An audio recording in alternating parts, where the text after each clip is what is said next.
Esta semana estaba meditando todas las palabras que recibimos acerca de la crisis, de cómo enfrentar la crisis. Recuerdo que el primer domingo de septiembre del año pasado, un domingo que celebramos la Cena del Señor, recibimos la palabra de Dios en cuanto a comenzar un calendario distinto.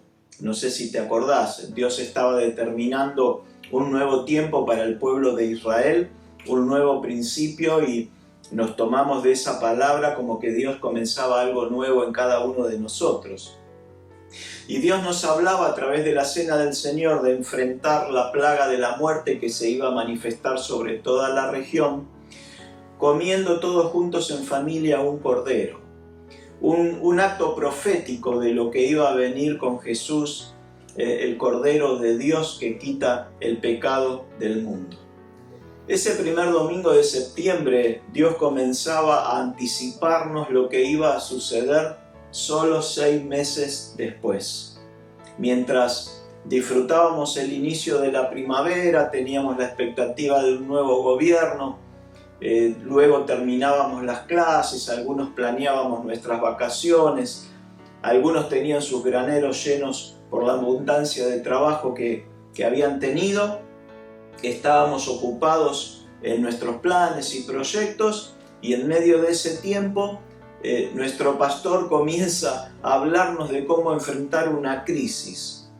Dios nos empieza a hablar de la opresión, de lugares sitiados donde nadie podía salir, ni entrar, ni vender, ni comprar. La palabra nos hablaba de un valle de huesos secos y pone ahí un profeta para ver la situación, lugares de muerte.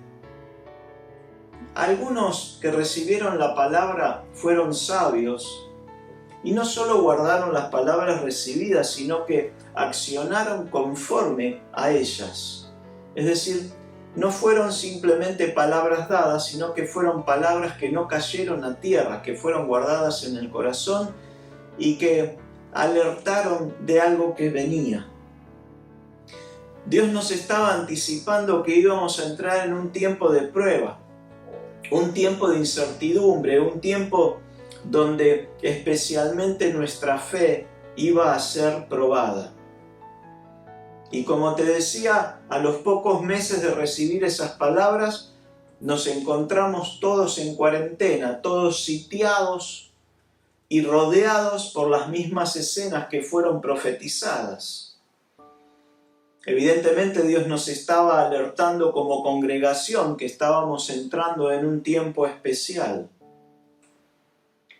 Una de las enseñanzas que debemos asimilar con toda esta situación es la de tomar muy en cuenta cada palabra que recibimos de Dios, aunque en un primer momento parecieran fuera de contexto.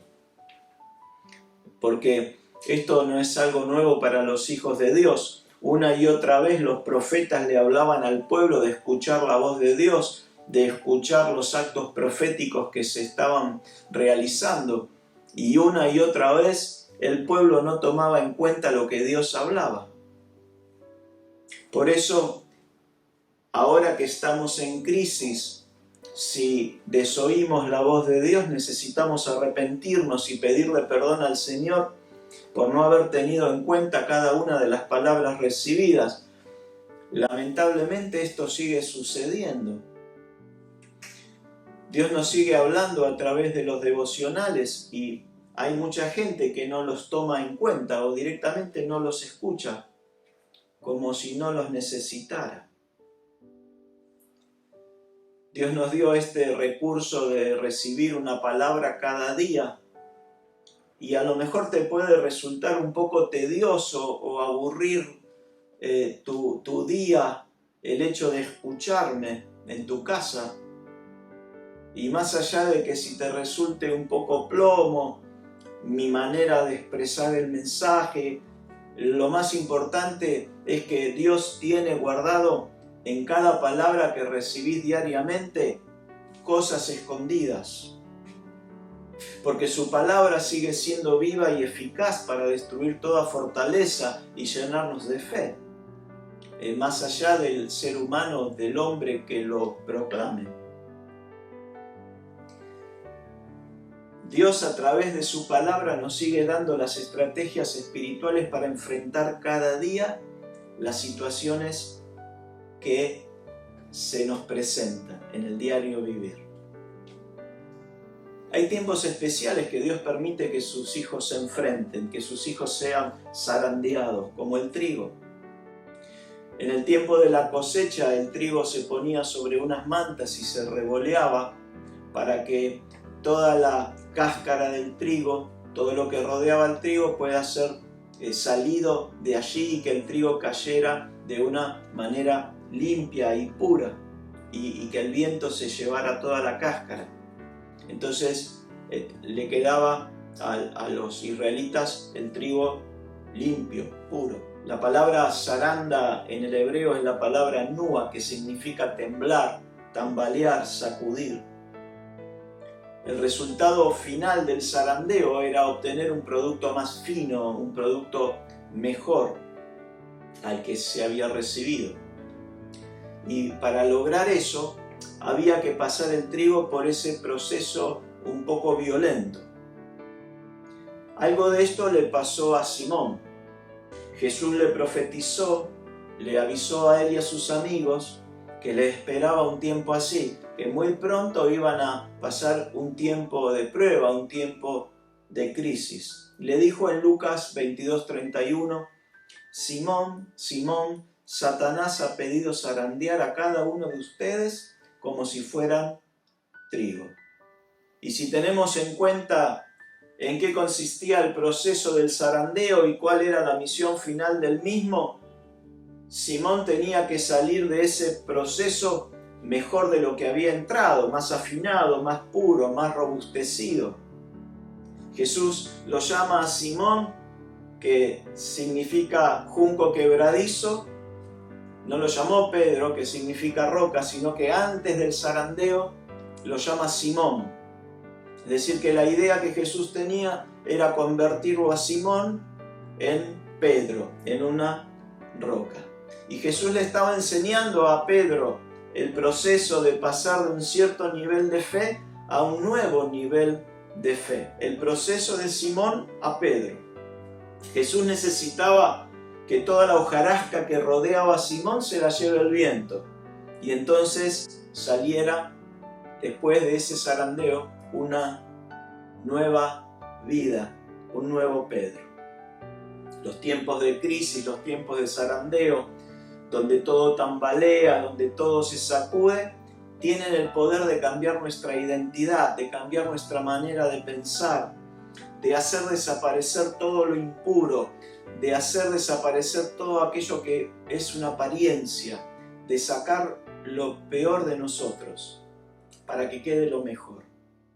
Y entonces Jesús le dice a Pedro que todo lo que va a vivir, todo ese sacudón, viene directamente del diablo, pero que Dios lo iba a permitir.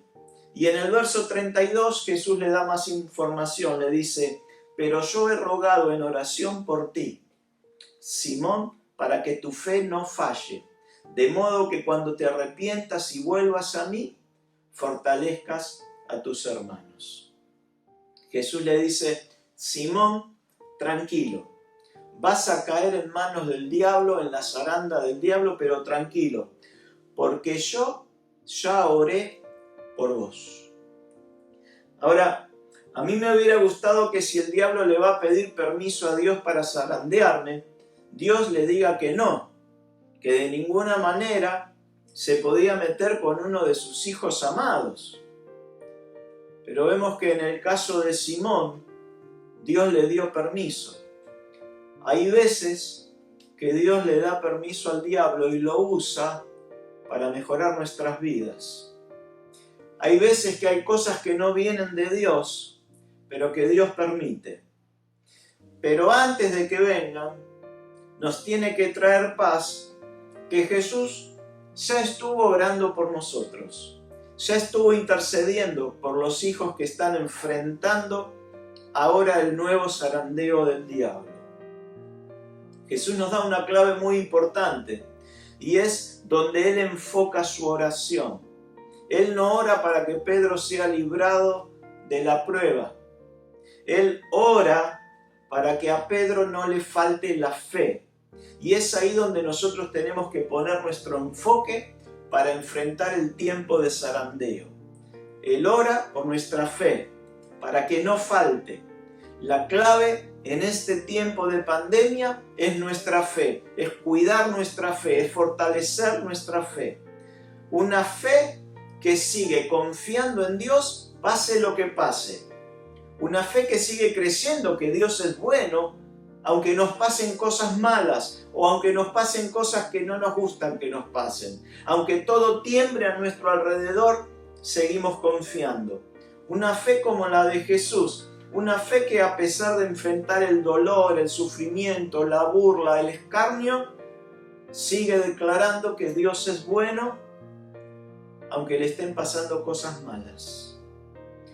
Sabemos que nuestro intercesor ya ha estado orando por nosotros, para que salgamos de ese lugar, de esa crisis, con una fe más robusta y para que esa fe en el momento del zarandeo no nos falte, no nos falle.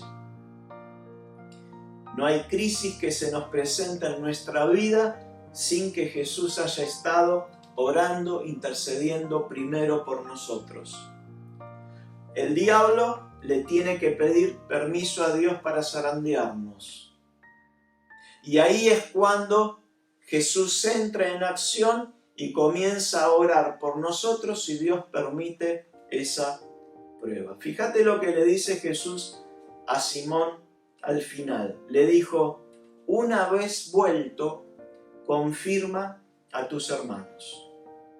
Esto nos indica y nos da una buena noticia, y es que la crisis tiene un final, que la crisis está bajo control, que la zaranda en algún punto se termina y que Dios, dentro de esta crisis que estamos viviendo, tiene un plan. Mientras Simón estaba siendo zarandeado, todos los discípulos huyeron y Dios en su plan iba a usar la fe de Simón para volverlos a reunir, para volverlos a congregar con mucha más pasión. Una vez que esto termine, una vez que esto se acabe, una vez que este proceso finalice, vamos a volver más fuertes, más comprometidos, más sabios, más apasionados, más valientes. Y una misión que nos va a dar el Señor es fortalecer, como hizo Pedro, a los más débiles. Yo no sé cómo vos vas a salir de esta crisis, en qué estado, porque Jesús también nos habla de que hubo algunos que no pudieron mantener su fe. Por eso Pedro tenía que encargarse de reunirlos, de volverlos a congregar. Yo no sé si estás del lado de los valientes, de los que salen con una pasión mayor, o estás del lado que también puede ser de los que en la crisis bajaron sus manos, no renovaron sus fuerzas, se resignaron. Pero nos dice la palabra que los que no salieron muy bien de la zaranda, como puede ser tu caso, van a ser confirmados, restaurados, sanados por aquellos que salieron con una fe más robusta. Recordad que en medio de esta situación, que está bajo el control de Dios, Jesús está intercediendo por cada una de tus necesidades. Está intercediendo por cada una de tus preocupaciones. Y que el plan, cuando vos salgas de esta crisis, es que salgas robustecido, que salgas con una nueva mentalidad, que salgas a buscar las victorias que Dios ya tiene preparada y que puedas fortalecer a aquellos que no salieron tan bien. Bendigo tu vida en el nombre de Jesús. Amén.